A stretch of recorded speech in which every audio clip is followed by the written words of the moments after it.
Beritakanlah firman, siap sedialah baik atau tidak baik waktunya. Shalom, puji Tuhan, karena Tuhan kita ada lagi pada perenungan firman Allah di hari ini. Dan firman Allah yang menjadi renungan kita bersama, saya ambil dari Mazmur 128, ayat 1 sampai dengan ayatnya yang ke-6. Secara khusus saya akan baca ayatnya yang pertama, firman-Nya berkata demikian. Nyanyian ziarah, berbahagialah setiap orang yang takut akan Tuhan, yang hidup menurut jalan yang ditunjukkannya.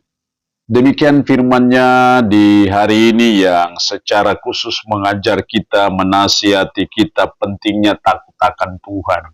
Sebagai umat, sebagai orang percaya, kita terus belajar, terus berusaha, terus berjuang supaya kita masuk kategori bilangan orang yang takut akan Tuhan.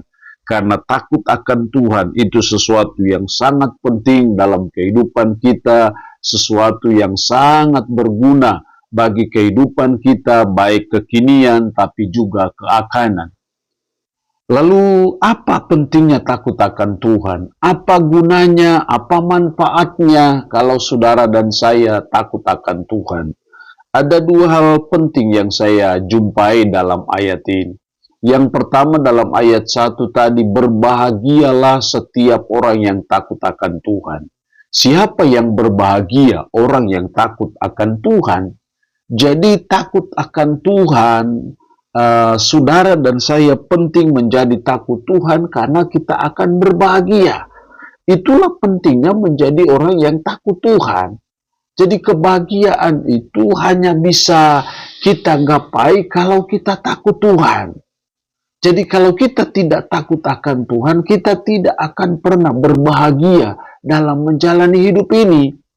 Karena itu kita terus belajar mengusahakan supaya kita takut Tuhan. Maka saya percaya berbahagialah setiap orang yang takut akan Tuhan, yang hidup menurut jalan yang ditunjukkannya.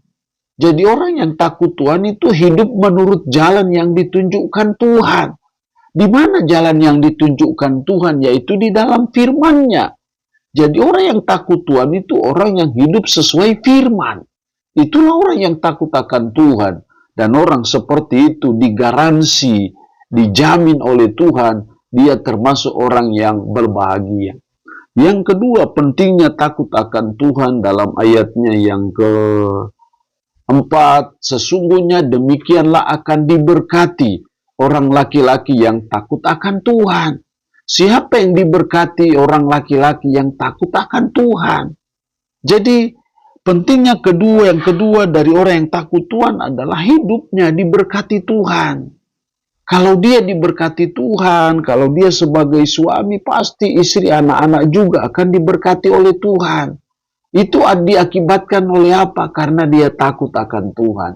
Jadi tidaklah percuma dan tidaklah sia-sia kalau kita terus belajar, mengusahakan supaya kita masuk dalam kategori bilangan orang yang takut akan Tuhan. Karena ketika saudara dan saya takut akan Tuhan, maka kita disebut sebagai orang yang diberkati oleh Tuhan. Kita akan mengalami berkat-berkat Tuhan dalam hidup kita. Tapi kalau kita tidak takut Tuhan, saya percaya tidak mungkin kita akan diberkati oleh Tuhan. Jadi mari kita terus belajar, terus berusaha, terus mengejar dalam hidup ini untuk kita termasuk dalam bilangan